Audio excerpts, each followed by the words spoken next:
Buenas noches, mi nombre es Valeria Izquierdo de la carrera de Derecho, modalidad distancia.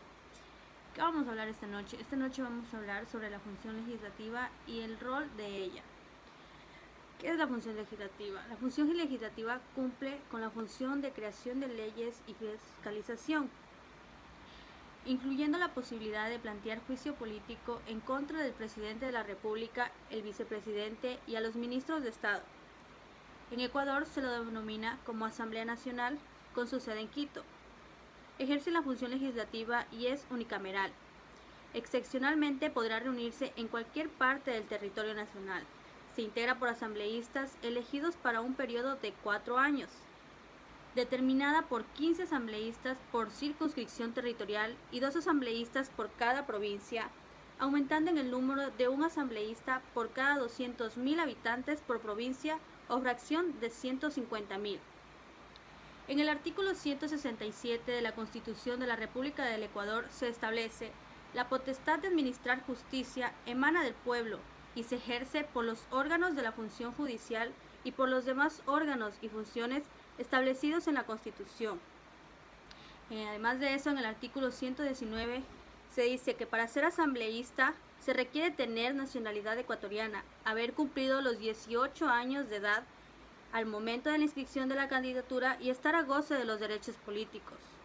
Un periodo de un asambleísta es de 4 años.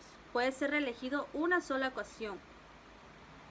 En el artículo 120, la Asamblea Nacional tendrá las siguientes atribuciones y deberes, además de las que determine la ley. Una de estas es posesionar al presidente y al vicepresidente de la República proclamados electos por el Consejo Nacional Electoral. La posesión tendrá lugar el 24 de mayo del año de su elección. Declarar la incapacidad física o mental inhabilitante para ejercer el cargo de presidente de la República y resolver el cese de sus funciones de acuerdo con lo previsto en la Constitución. 3.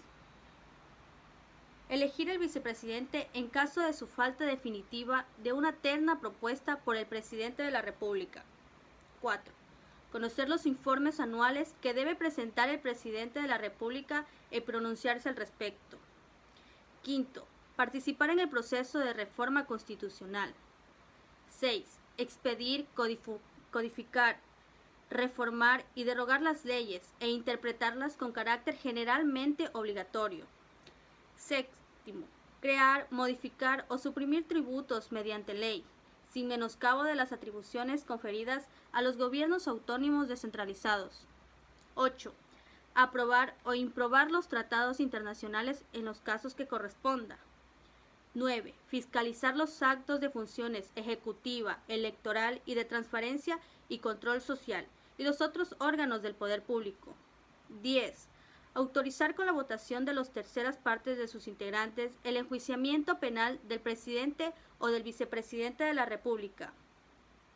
11. Posesionar a la máxima autoridad de la Procuraduría General del Estado, Contraloría General del Estado, Fiscalía General del Estado, Defensoría del Pueblo, Defensoría Pública, superintendencias y a los miembros del Consejo Nacional Electoral, del Consejo de la Judicatura y del Consejo de Participación Ciudadana y Control Social. 12. Aprobar el presupuesto general del Estado, en el que constará el límite del endeudamiento público y vigilar su ejecución. 13. Conceder amnistías por delitos políticos e indultos por motivos humanitarios con el voto favorable de las 2/3 partes de sus integrantes.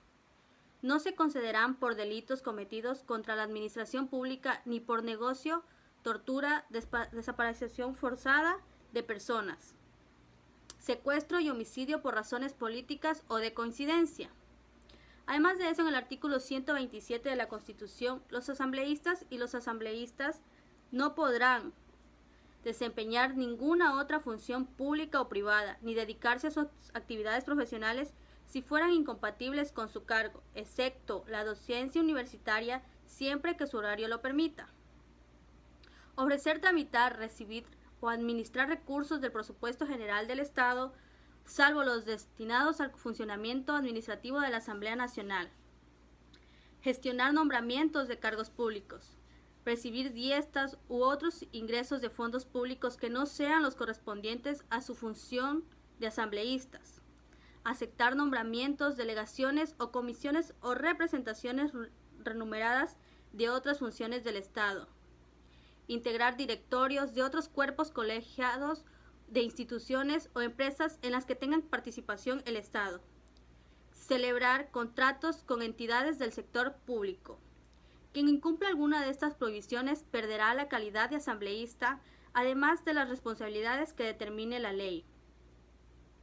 En el artículo 128, los asambleístas y los asambleístas gozarán de fuero de Corte Nacional de Justicia durante el ejercicio de sus funciones. No serán civil ni penalmente responsables por las opiniones que emitan ni por las decisiones o actos que realicen en el ejercicio de sus funciones, dentro y fuera de la Asamblea Nacional. Para iniciar causa penal en contra de un asambleísta o de una asambleísta, se requerirá autorización previa a la Asamblea Nacional, excepto en los casos que no se encuentren relacionados con el ejercicio de sus funciones.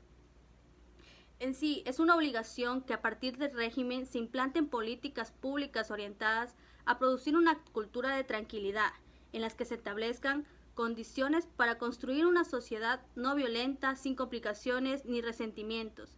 Hay que aprender a virar la página y edificar un Estado cuyo poblado se alimente de las animadversiones o rencores del pasado, sino de los grandes objetivos de aumento y desarrollo económico que animan a las naciones civilizadas durante el siglo XXI, en el cual la racionalidad y la lógica tienen que ser los principales puntuales en los cuales se asiente la modernidad. Además, robustecer las habilidades de los actores educativos para desarrollar capacidades en el desempeño de conflictos e impulsar una cultura de paz y prevención en el campo educativo, abrir espacios de diálogo y ejercicios prácticos para el funcionamiento de técnicas lúdico-pedagógicas para una cultura de tranquilidad y no maltrato.